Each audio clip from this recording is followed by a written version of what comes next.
right, well, welcome everybody. I am super excited that you are here. I am your host, Mary Hyatt, and I am thrilled to be spending my Wednesday with you and love that we get to spend this time together every single Wednesday, 1 p.m. Central. I will be here talking about subjects as it relates to self-discovery, what it looks like to really shine a flashlight on all the dark places, all of the areas where we experience fear and pain, and bringing it out into the light where we can transform it, where we can heal it. And I am a life coach and a Blue Diamond wellness advocate with doTERRA essential oil. So I educate people on natural remedies and making sure that we have this beautiful holistic way of treating our bodies.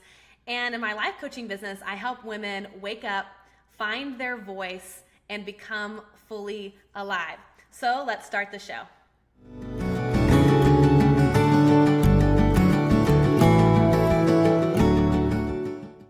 All right, so today I'm super excited because we are talking about grief, which I feel like is kind of maybe a funny thing to be excited about. But let me kind of give you the rundown of how this subject came to be today.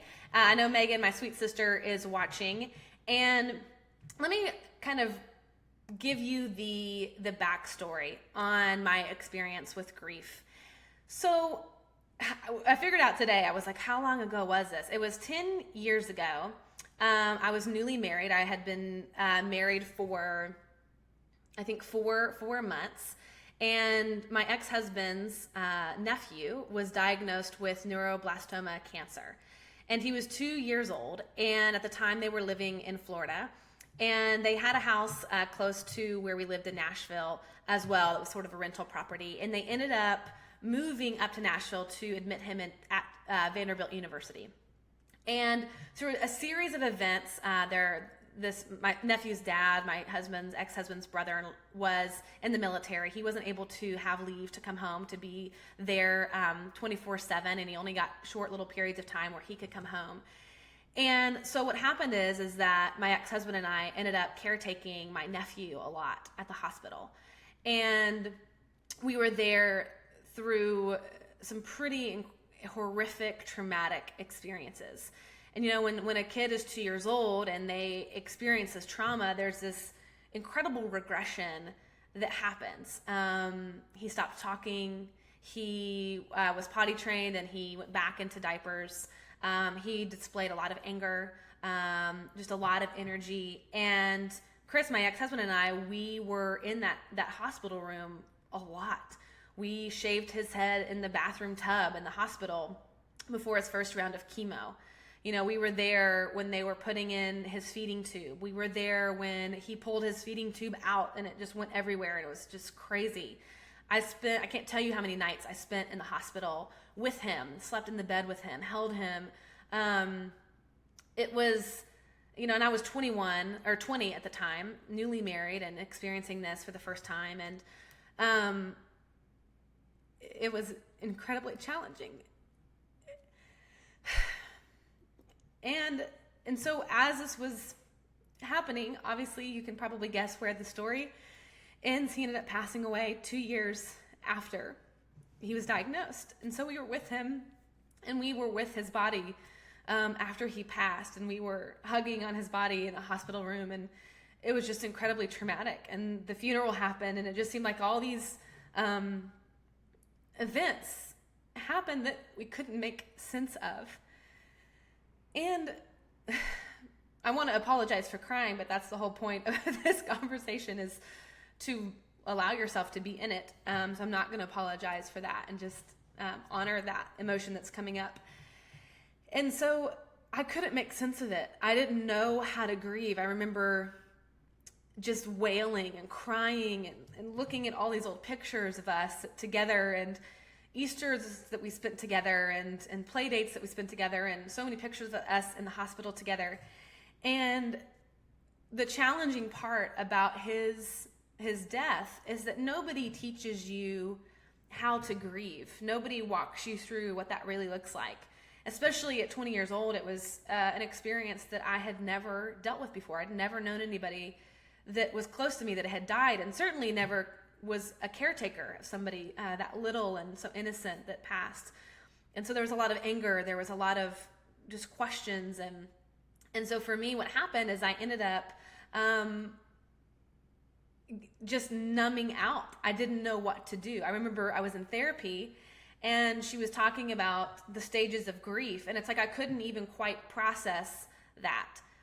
And I thought that it would be this linear process. First you go through denial, and then you go through, anger and bargaining and depression and acceptance. And it was not that for me. Grief did not show up that way for me. And so this morning, and the reason why I am talking about this today is this morning I went to visit another one of my nephews who was in the hospital today. He's totally fine. He was came down with the flu and they needed to admit him. But where they were keeping him was in the exact cancer ward that my nephew Micah was in. And he's bigger than Micah was and a different age and very healthy. And there's, he's going to have full recovery and be totally fine and all of that. But walking into that hospital, walking into that experience again, brought up this entire new flood of emotions that I knew was going to come, and I wanted to meet them and to experience them. And it gave me so much compassion for myself at that time, but it helped me reflect and to look back of that season of grief. And I wanted to create a conversation around that today because I think that there are so many people that are suffering in grief and they don't know how to voice it. They don't know how to feel it. And for me, I lost 7 years of my life because I wasn't able to handle the grief. I numbed in every single way that I could. I shut down. I ate. I gained all this weight. I had massive depression, massive anxiety, and I stopped feeling. I stopped living. It was like the day he died, I felt like I died too. And guys, thank you for just hanging out with me, as we process this together. But as I was going through that subconsciously, I decided that I never wanted children. And with my ex-husband, we without being fully aware of we were doing it out of pain, decided that we would never have children. We didn't want children. People that had children were crazy. And that was born out of fear and out of grief and out of hurt and out of wounding. And what's crazy, I think, about our society is that death is so normal. Everybody that we know has experienced death in some way, whether that's a physical death, an emotional relationship death, the death or loss of a job, or so many different things, a house. There's all kinds of loss that happens. And it's normal for that suffering to happen. It's normal for pain to exist in our lives. But what happens is we're embarrassed by it. We don't know how to handle it. There used to be this kind of societal norm or societal prescription of grief. You wore black, you had a period of mourning where you just got to be in that moment of mourning. But sadly, we've lost that. We really have lost that. And so I wanted to have a conversation today around how we can be more gentle and more aware and present during this grieving process. And what I have noticed is that, so fast forward, I, stuffed all of this grief. And as I am now, for the past several years, been healing and revisiting that grief, I ended up getting divorced last year. And that was a unbelievable different kind of grief that I had never experienced. I had never lost somebody that was still living. I never had lost somebody who I had thought I was going to spend the rest of my life with. And so that grief is grief over every holiday that passes, the memories that I had for a decade of being married, the grief of when I got rid of my mattress the end of last year, that I had shared, with my ex-husband. The grief of when I go and look for a dish that I think that I have, that I got from my wedding day, that I realized, oh, it's at his house now. I didn't take it with me. Or the grief that when I realized, oh my gosh, my car needs its oil changed, and Chris always did that, and now what do I do? The grief of seeing old vintage cars around town and wanting to take a snapshot and send that to him. And I can't do that anymore.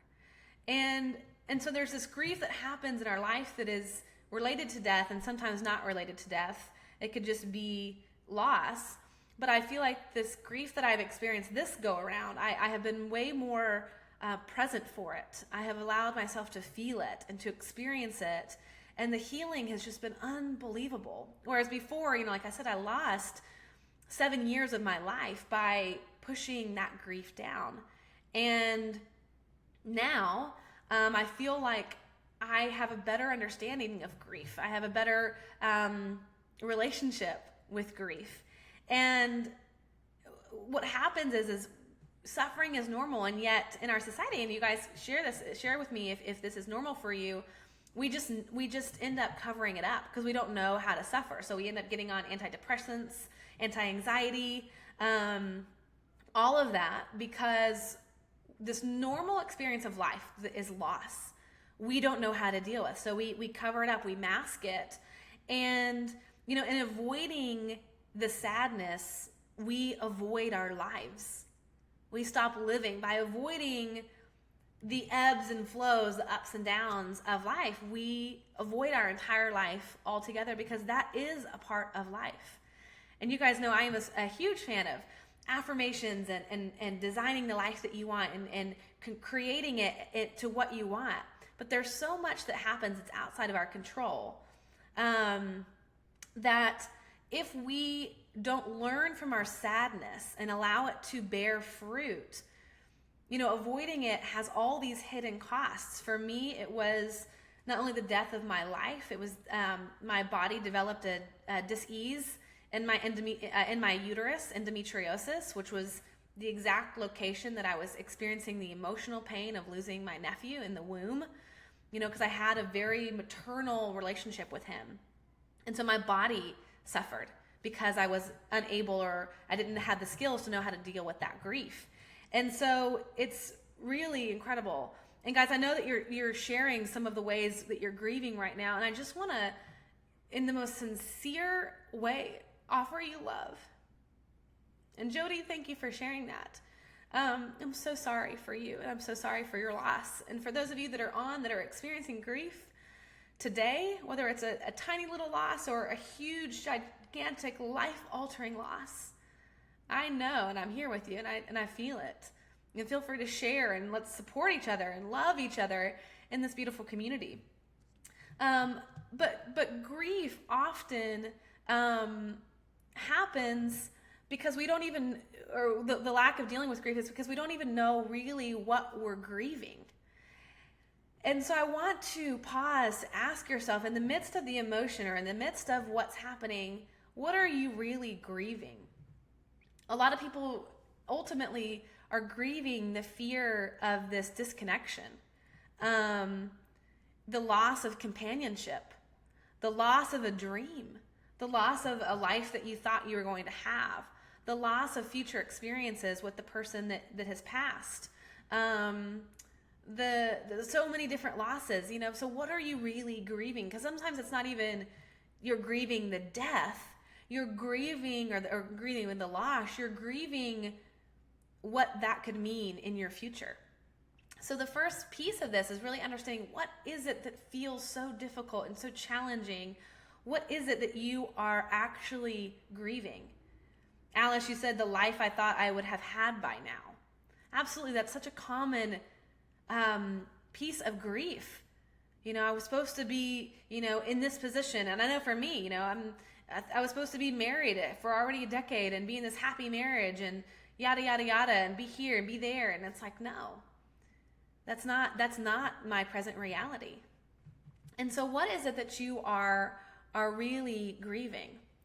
And what happens is when we experience a state of loss and when we experience this grief, the first inclination that we have as human beings is to grip it and control it, to really control it. And we do this because it's sort of that feeling of like, it's so out there. It's so beyond what I know how to deal with. It's so crazy.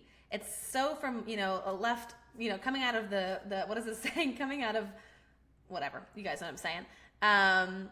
That we're hit out of nowhere sometimes with grief. And grief is messy and it's yucky, and it takes on forms that we've never thought it could take on, and it's all over the place. And so the first thing that we want to do to come back to a sense of certainty and a sense of security is to control. And so we can control other areas of our lives so that we feel like we've got some sort of stability in the midst of all of this. And so I want to share with you a couple common ways that people begin to control, and ask you today to reflect on this. And you guys are so precious, sharing these ways in which you're grieving, and I so honor that. And what happens is when we're not being present with our grief, we control. And so we start micromanaging every little thing. And one of the ways we do this is to control and to find that sense of security is to stay busy. Now, this is something that I am absolutely guilty of. Because for me, it's basically like, okay, let's fill up this space so that I never have to relate to myself and to my emotions. Let's fill up the space and do this and do that and create all this, because then I don't have to feel it. And one of the strangest things about death is that life is happening even when death occurs. Life is going all around you when you're driving to the funeral. And when the funeral's over and the burial happens, literally or figuratively, whether it's an actual death or an emotional death or some kind of loss, everybody's still living their life. We're sitting in this grief. And so one way to gain that control is to sort of enter back into that life and immediately go back into it and keep our appointments and do all these things to stay busy. So that's one way that we control. And the second way that we begin to control is we avoid. And this is what I did. For me, I went into absolute avoidance mode. I didn't know what to do, so I shut down and I numbed. I numbed through food. I can remember just eating and eating and eating, and every single night to soothe, I would have a bowl of ice cream. Every night for years, I would have a bowl of ice cream, and that was that little treat for myself that was just to kind of like, and the night it seemed to be the worst. The night was when I would look at pictures of my nephew. The night was when all that emotion, when the days slowed down, that it would hit me. And so I would eat to numb. And there's nothing wrong with having a bowl of ice cream. Go for it. But I was using that as a tool to avoid. And then I was sleeping. I would sleep all the time, all throughout the day. And I know that was a piece of the depression, but it was also an avoidance tactic. If I was asleep, I didn't have to feel it. And y'all, I slept multiple hours a day. I would get up, I would go back to bed. I'd get up for lunch, I'd take an afternoon nap, and I'd get up for a few hours, and then I would go to bed. I mean, I was just out for the count. And that's a way that we have a sense of control. The third way in which we show this control is that we deny. So we go into a state of denial. We pretend that it didn't happen. We pretend that we're not having issues, and we just go on and pretend that we're happy. It doesn't affect me. I'm fine. And when somebody asks you how you're doing, oh, I'm okay. I'm fine. I nannied for a woman once. This is a crazy story. I nannied for a woman once who was a fisherman's wife in Alaska. And she was pregnant, and her husband would ask for her to go out on the boats every single day and fish with them. And so one day she was out on the water and she experienced a miscarriage. And you can imagine that's an incredibly traumatic experience and incredible loss. And her husband drove her back to the shore and he said, "Go clean yourself up." That's denial. And obviously that's incredibly traumatic. She went on to write a book about this experience. But that's an incredibly traumatic experience and a massive loss. And the husband, met her with denial. Didn't matter, didn't really happen. Go clean yourself up and deal with it. And so when we try to find control, when the emotions are too intense, then we'll deny. And then the fourth way that we try to seek control is that we blame others. We put the blame out on everybody else. We find some kind of cause of why we're experiencing this loss that's outside of ourselves. well, the reason I'm experiencing divorce is because of him and all that he did, and this is bad, or the world is unfair, or it's, the president of the United States that's doing this, or it was the doctors and they didn't know what they were doing, and if they had only done this, and whatever it is, we blame others. We can't handle what's going on internally, so we put it out here and we try to attach it to somebody else. And lastly, when we're trying to get that certainty, when we're trying to feel some security in the midst of this grief, what happens is the last way that we control it is that we blame ourselves. And this is the most detrimental to me, is when we begin to blame ourselves and we said, well, if only I had done this, if only I showed up more, if only I had done more therapy, if only I changed, if only I had fed him this, or, I'm thinking about my nephew, if only I had known about essential oils when I was going through this, if only I could change his diet and help him holistically, if only, if only, if only. And we put all this guilt on ourselves. And so that's a way in which our ego tries to address grief. We try to latch on to it, to control it, to get busy, to avoid, to numb, to deny, to blame others, and then to blame ourselves. And so that sort of looks like just chaos. But the reality is that we never actually feel it. And I want to encourage you today to give yourself permission to be in that grief. So I want to go over kind of my cheat sheet, really, my 4 ways to add gentleness to this grieving process. And so I'm just curious, and you don't have to give me details at all, but in the comment section, if you have experienced grief in your life before, in a little way, in a small loss, or maybe something that's really traumatic for you, the loss of a parent or a child or a spouse or divorce, or something that feels really intense for you, will you just write in the comment section the level of grief you've experienced? Like 1 being very little grief in your life, 10 being the kind of grief that knocks you on your face and you're out for the count. Would you just share that with me? Because I want to know what that looks like. And I know that most of us have experienced grief, but I'm curious just to kind of see where you guys are, the level of grief that you've experienced, the degree to which you've had it, from a 1 to a 10, how intense has your grief been over your life? And this is a way that we can offer compassion to each other and to notice that this suffering, this grief is a universal experience.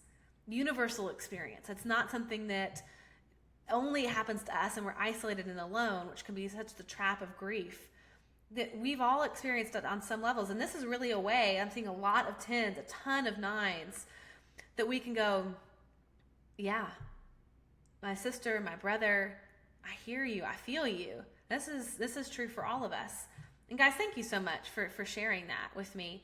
And so I want to show you how to add some gentleness into this grieving process that is universal to all of us. And the first way to offer gentleness is to be present with that grief, to give yourself permission to actually feel that grief. And the reality is that this is the human experience. This is what we were feeling. I was talking to my sister about this morning at Vanderbilt Hospital, and we were just talking about the experience of grief, the experience of pain and suffering is our experience of being a human being. And so part of the way to add gentleness to it is, instead of reacting and pushing it away and resisting it, to be present and giving ourselves permission to feel it and to sit in it. And feelings are a sensation in the body. They're not a thought. So oftentimes we can be thinking things, thinking grief, but grief actually is experienced in the body. It's a sensation in the body. And so to feel that in your body. Now, for some of us, like me, as you guys have experienced today, I'm a crier. So how I experience in the presence of grief is that I allow myself to cry. I'm in it. I get a thing of tissues. And the amazing thing is that when you can offer that gentleness of presence to the grief, it has this wave of intensity, but then it dissipates. And one of the fears that I think we all have is that if we experience fear, it's going to overtake us in such an intense way that we'll never recover. And I can promise you that when we release and allow ourselves to be present in that grief, it's not as intense, and it doesn't consume us, and it doesn't kill us, and we aren't ending up in the loony bin. But we sit with it. We invite it to tea. We ask it how it's feeling. Where is it feeling it in our bodies? And just allowing the memories to come up, allowing the longing to come up, allowing the heartbreak to come up, and not judging at all any of that process, but just letting us go through it. And we have to, part of this process, as we're present, the second way to really add gentleness is to honor the grief. And that starts with being honest that we're experiencing the grief. So when we're present with it, the way that we can honor it is to acknowledge it, to recognize that it is here, that it's not anything that's wrong with us. It's not a sickness. It's not something that we should avoid. This is a natural experience, but that we should honor it, to respect it, and to meet it with kindness, compassion, and empathy. As if grief were its own little person experiencing its life in our being. We can honor when it shows up. You know, one of the ways I think about a picture of honoring it is like, you know, if we had a child who was experiencing maybe the loss of a friend, we would want to sit down and be with our baby and let them cry and be in that moment. And that's the way of honoring it, to sit with it and to offer that child that kindness, that compassion, that empathy, that deep understanding. And I know, honey, I know this is so hard for you. And so honoring it is one way, is meeting it with kindness and speaking to ourselves in the way that a loving, nurturing parent would speak to their child if they were experiencing that loss. And one of the ways to add extra compassion and gentleness to this grieving process is to release the perfection of the grieving process. You know, when I lost my nephew, y'all, I thought that this process was going to be all over the place. I thought it was going to be linear. I thought it was going to be from denial to anger to bargaining to depression to acceptance. And because I had never experienced loss like that before, when I was going through it, I was a mess. I was an absolute mess, and I was experiencing anger in one moment and depression in the next and bargaining, and then, okay, I could accept it. And then I was going into total denial. This didn't happen. And then trying to justify it. And it was all over the place. And so a way that we can offer ourselves gentleness in the grief is to release that sense that we need to do grief perfectly, or that we have to do it with a smile on our face, and that we have to be involved in society at the level and capacity that we typically are, and we're keeping all of our appointments, and we're making sure that the house is clean, and we're cooking meals from scratch every day, and we're keeping track of everything that's going on. It's like, no. I know for me, there was a season when I was going through this divorce that I was a freaking wreck. I was crying all the time. I literally checked out for a good 4 or 5 months in the separation, where I messaged the people in my doTERRA upline, and I just said, listen, this is what's happening, and I'm going to need some time and some space. And I ended up going out of town for an entire month and just checking out. And then when I came back, I took no appointments for a good amount of time. And I released the need for perfection to do this in a way that wasn't messy. And I gave in to the messy. I gave in to the experience of grief. And so we have to release that sense of perfection, because it's not going to go that way, even if we want it to. And the last way to offer this grief some gentleness is to let go of the time limit. There's this pressure that happens in mourning where we feel like we need to get over it quickly. It's like, well, okay, the death has happened, or the loss has happened, and like I said, life is happening and it's going on, and so let's just get over it really, really quickly. And so I encourage you, as part of the gentleness, is to let go of any time limit that you've given yourself for grieving. Okay, well, I give myself this month to grieve, or I give myself today to grieve.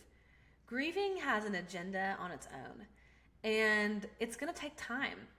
Sometimes it's really intense, and then other times it gets less intense, and then out of nowhere, like today, 9 years down the road, 8 years down the road from when my nephew passed, I'm hit with that grief again. And I had to make space for that. I had to feel it. I had to allow it to come up. And we cannot give it a time frame. I never thought, okay, well, 9 years later, I'm going to be still experiencing this.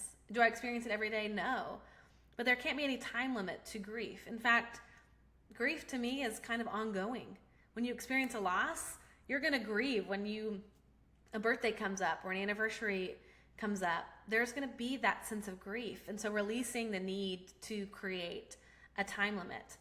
So my 4 ways for really adding gentleness to this grieving process is to be present, to honor that grief, to release the perfection, and to let go of that time limit.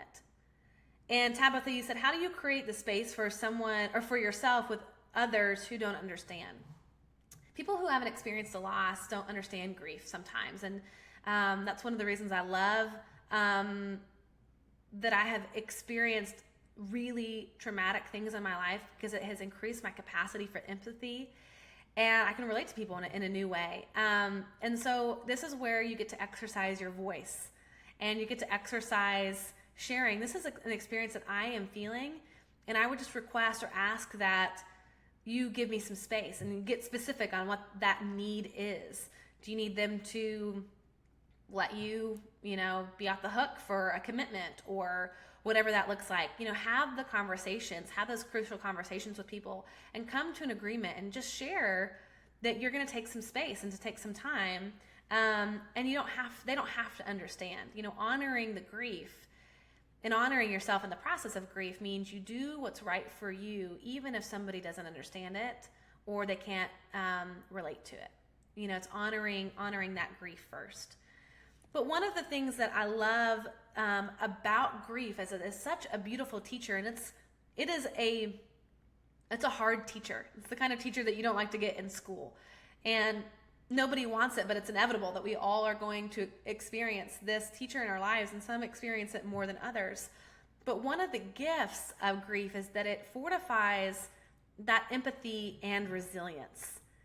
We cannot work the muscle of resilience if we haven't been through difficult times and obstacles and challenges and suffering and pain. You don't build resilience when everything is just chill and you're just hanging out. And so part of the school of life that we get to experience is the pain, is the challenge, is the suffering, is the grief. But it builds resilience.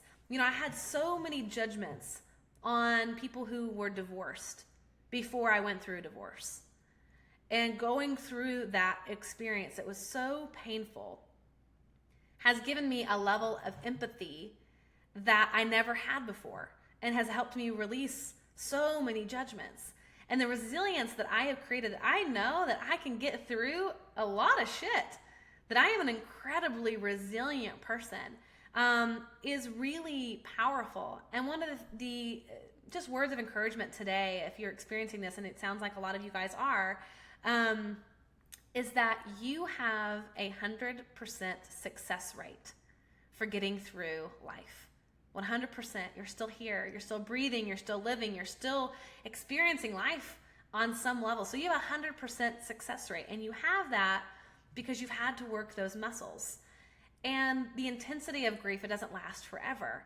But one of the things that I do want to mention too is that as we're experiencing grief, when we get to this space of acceptance, where we can really accept and lovingly, be with our grief and to experience it, that doesn't mean that we graduate from grief. It doesn't mean that it's not always going to be there, or that at some level we're going to say, well, that really wasn't fair, but I'm okay with it, and now I can see all the reasons why that happened. Bad stuff happens. Challenging situations happen, and circumstances that are unfavorable and things that we would never wish on ourselves happen. And there is an unfairness to that never changes. It will never make sense to me why my nephew died. It will never make sense to me. I have wrestled with that question so long. Why would you take an innocent child? Why? I will never have the answers to that. And I don't have to. I can make peace with the grief without it having to make sense. I can be present with the grief without it having to make sense. And so I want to encourage you that you don't have to get over it. You can move from the intensity of it, and as you let those emotions come up, and it dissipates, and it comes up, and it dissipates. It can hit you out of nowhere 10 years later, 20 years later. But I want to encourage you that there is so much good that can come from these experiences of grief. And there's so many blessings and so many learnings and so much deeper healing that happens when we can be present through the grief, when we release the avoidance and the resistance and we embrace it. Real healing can happen. Because I tell you what, when you avoid that shit, it is going to come back to haunt you. And that was true for me. Like I said, I lost 7 years of my life by numbing and avoiding. And it came back in a way that hit me like a ton of bricks. And I went into massive self-sabotage and destruction of my life from something that I hadn't dealt with 7 years before. And so it will, come. Grief is something that demands attention, whether we deal with it in the moment or we deal with it later. And so when we can show it this gentleness and this kindness and this compassion, and when it has a seat at the table, then we're able to really move through it with more grace and come out the other end with deeper resilience, with deeper courage, with deeper bravery, and with deeper empathy. And so one of the things that I love to do, and I know a lot of you guys use essential oils. I now, through this process of grief, through this divorce, I've used a lot of essential oils to help me in this process. I mean, there's so many tools you can use. There's meditation, therapy is fabulous, working with a coach is incredible, journaling, a lot of self-care. It's really beautiful, but I love using essential oils to really help with this process. And so I want to offer you guys a resource. I have an entire list of essential oil recipes for every single stage of grief that I want to offer you guys. And I'm going to send this, it's kind of like just a PDF document that I'm going to send you. So if you want that, there's a link in the top of the description of this video that you can click on, and you can shoot me your email address. And I'm going to send you several different recipes, essential oils on to use for all the different stages of grief. So make sure that you click on that link and get these amazing recipes, because that was a huge help for me as I've been walking through this process. But I just want to honor each of you through this experience, through this suffering, through the grief, and invite us all to be present with it, to talk about death, because it is a natural thing that happens for all of us. We're all going to die. Everybody that we know and that we love is going to die. We're going to lose really important things to us and relationships and all of that, and experience heartbreak. And if we can create a kinder, more gentle conversation around this, it's collective healing that takes place. And I just do want to honor each of you for being here, for sharing all of the ways in which you've been processing grief and getting through it and supporting each other through the comments. I love seeing that. And so thank you too for holding the space for me. As I was teary at the beginning, thank you for that. It really deeply means a lot to me. And I love this tribe so much. I love you guys. And thank you for being willing to talk about a difficult subject. But I hope that you embrace this grief. Embrace the feelings, be present with it, releasing the perfection, releasing the time limit, and sitting with it. And please let me know if there's anything I can do to support you. But I love you guys so much. Thank you for being here with me today. And I'm excited to be with you guys next week, Wednesday, same time, same place for our Facebook Live. And of course, I'm on 10 minutes early every single time we do this to hang out in the online green room, where we chat in a little more casual way, and you can ask me your questions and we'll get into everything. So guys, thank you so much, and I will talk to you soon. All right.